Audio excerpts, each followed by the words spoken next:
we have an administration in the federal government that has a man talking about we don't need vaccination.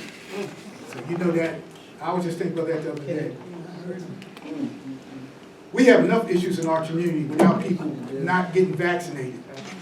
Having said that, Lisa Sarah, let me read her title, she got a long title, and she told me if I didn't read it right, she's gonna walk out and protest. No, she didn't. Lisa Sarah is the president and the CEO of the New Jersey Maternal and Infant Health Innovation Authority. New Jersey Maternal and Infant Health Innovation Authority. She's doing an excellent job. Remember, Atlantic City, we are leaders in this because we set up a maternal health task force about 4 years ago, and a lot of other counties in New Jersey copied off us. Without further ado, our guest speaker, Lisa Asare.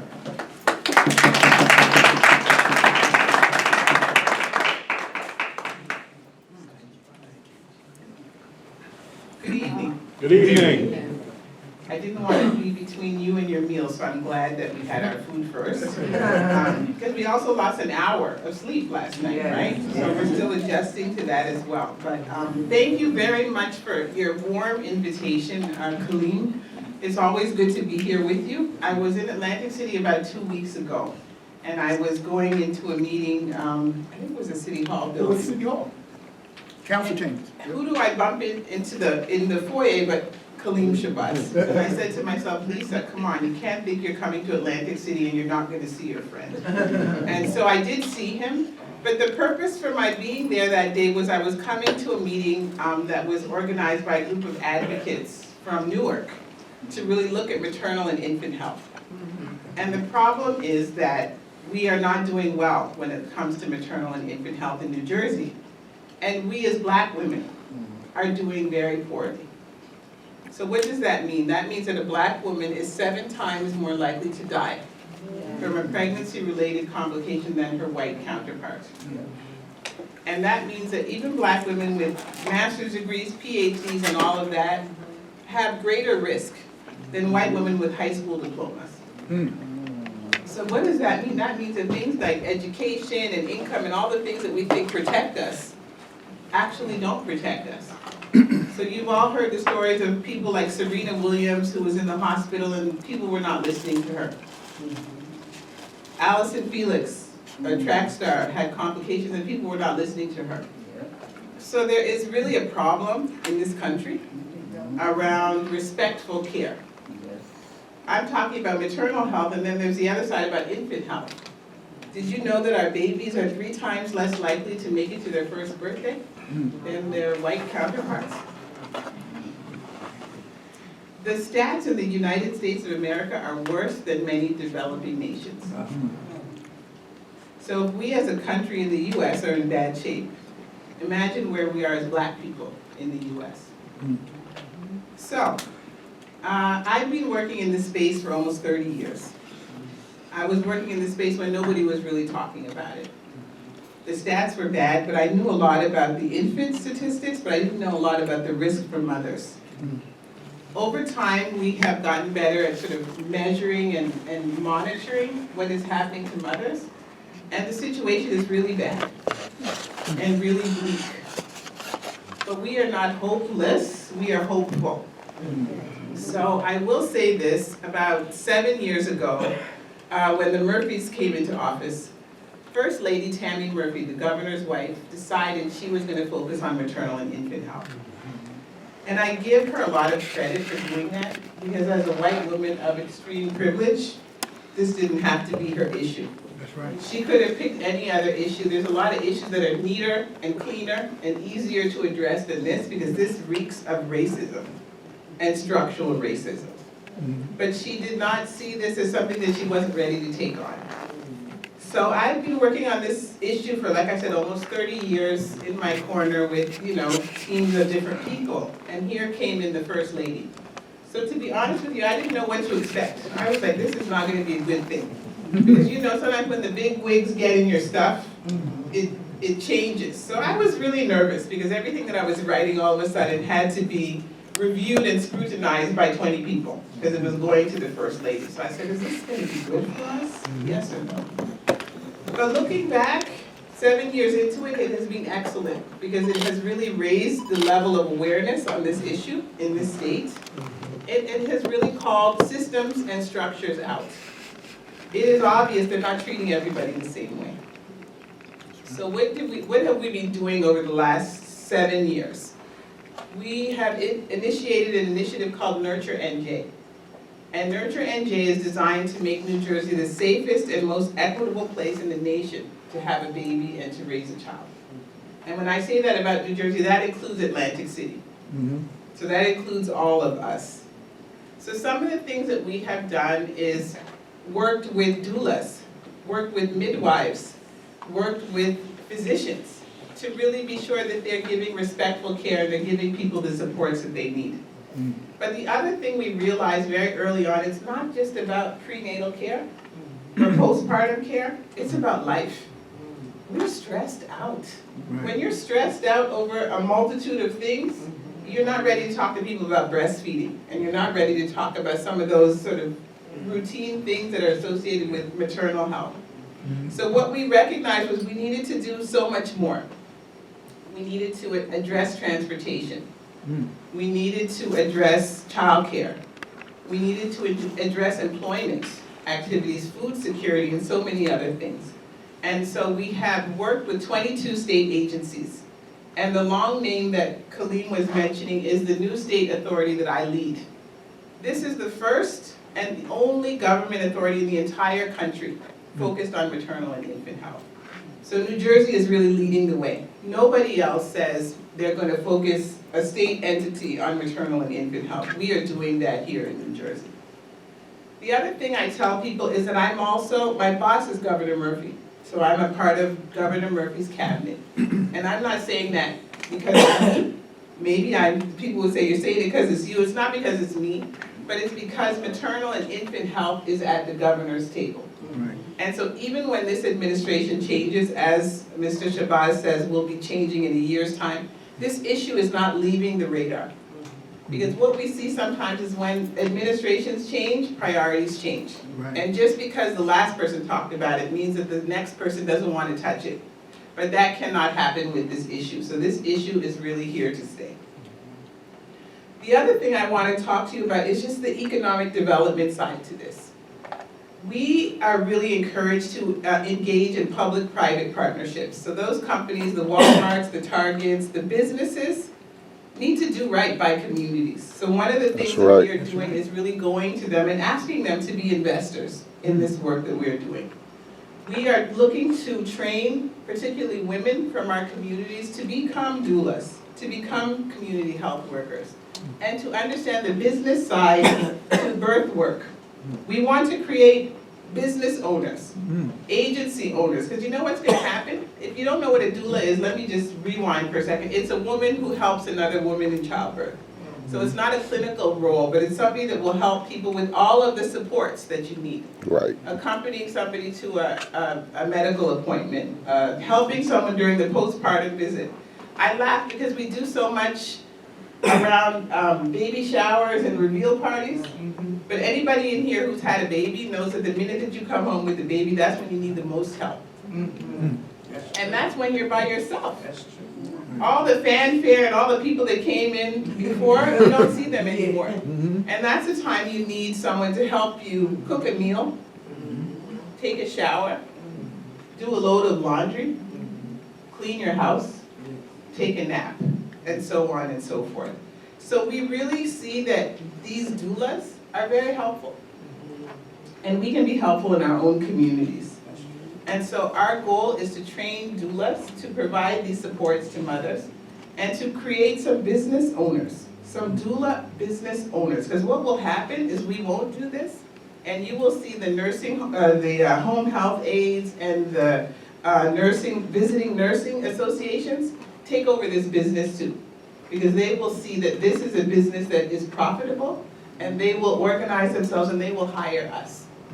So what do we want to do? We want to get ahead of this. So one of the things that we're doing in Trenton through this Innovation Authority is we are building a building that has many different anchor tenants. Trenton is like Atlantic City in that the birthing hospital that was in Trenton moved out of the city.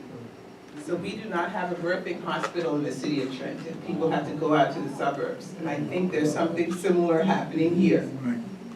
But we have a church, a Mount Zion AME church, that is building a birth center in the city of Trenton. And so we think that that is a model that can be replicated potentially here in Atlantic City.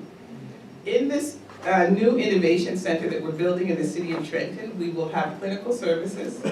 We will have Rutgers and several other universities that will help train people.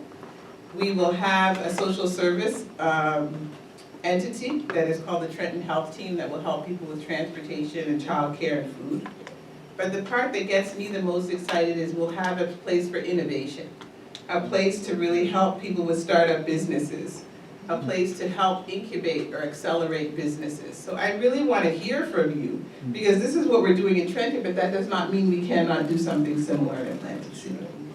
And so the thing is that we feel that we're in Trenton, where we have these 22 state agencies. We're right in the backyard of the action.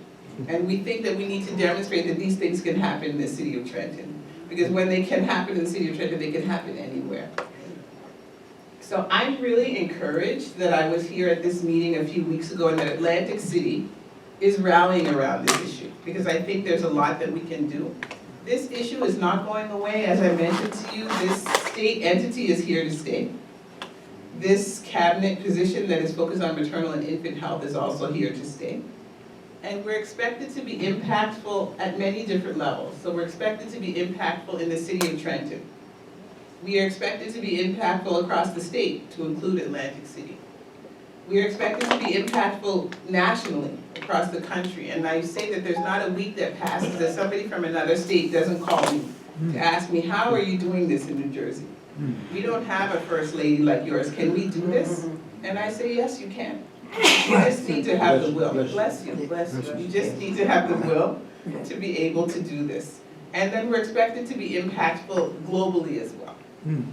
And so I say that to say that it's not just about us going to teach other people how to do things. We can learn from other people in other places of the world, because they're doing better with maternal and infant health than we are in the United States of America. That's true. So I don't know if you have any questions for me or any comments, but I would love to really hear from you, please. Was the governor last year? Yes. Yes, yes, Okay. yeah. So this is the last year. By this time next year, we'll have a new governor. This is Yes. Governor Murphy's last year. Yeah. Yeah. Linda? I wanted to know, is federal money involved in this? I love your question. No. Yay! Yay, I know, exactly. We have a state appropriation, so we have state dollars, and we do not have any federal funding. All right. And we are encouraged to really go after funding that is with businesses or with private foundations or philanthropy. So I feel in some ways we're a little insulated from all the mess in Washington, but the mess in Washington will impact the people that we serve. Right. You know, when they go after our Medicaid, when they go after the child care subsidies, the food stamps and all of that, the people that we serve are impacted. And so it is a big concern, but we are encouraged because we have begun looking for money from other sources. But Tyler didn't know. My question is there any insight as to why education or income is not a better determining factor, or doesn't make a bigger impact on the minority gap between, women of color and their white counterparts? Did I say that right? You understand what I'm saying? Yeah, I think you're Because you would think education and will protect you. would protect us. They have really set in stress. There's a term that we call the weathering effect. And that is stress over a lifetime. And that is stress that, when I look at my own daughters, they get stressed different than their white counterparts, right? And it starts at a young age. Yes. And so they're saying that stress impacts you over the course of a lifetime. And they're also saying there's epigenetics, so that if my mother was stressed, I'm stressed. As I'm carrying my kids, I'm passing the stress on to them, and then they come and they have their own stresses. So what they're saying is that those things that we think would protect us don't protect us completely. Okay. you know, and so I think it really speaks to the systems that we find ourselves in, right? They're very stressful. Reverend Miller? Yeah, thank you for sharing. How do you reconcile the fact that you need big business to make your vision bloom when we're seeing at this point that we're boycotting big business?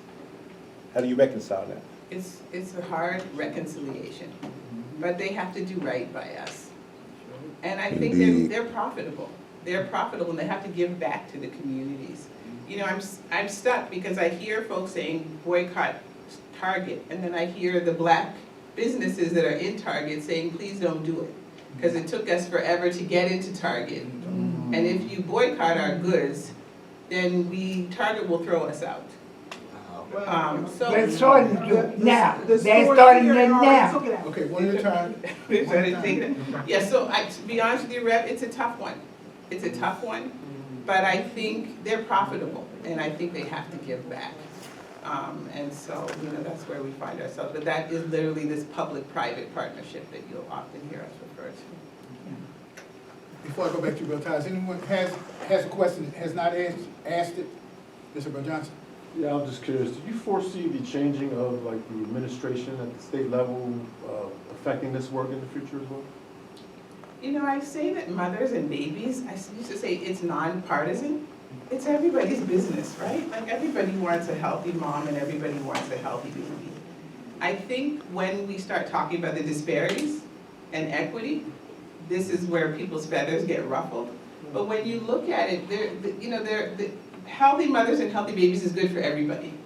And so most of the time we've seen bipartisan support on issues like this, but I feel like when we get into the equity and we get into the disparities, this is when it gets a little tricky.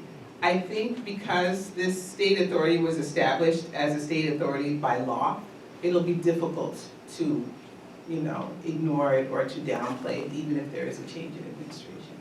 Yeah, but we're preparing for that because nobody imagined that this Trump administration would be what it is, right? We knew he talked about this Project 2025 and whatever else, but it's been traumatic, you know? Every day it's something.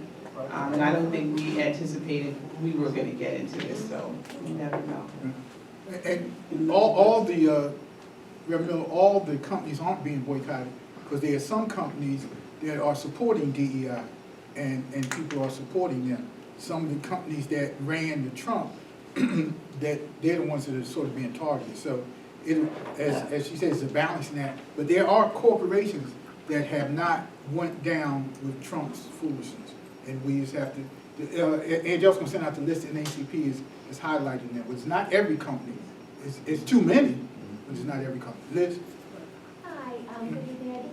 I don't have a question, but I do want to say is that we would love for you to know that you can use this facility in case you want to do training, educational training for mothers, or anything that you think would be really helpful for a community. You can definitely use this class, the cafeteria downstairs.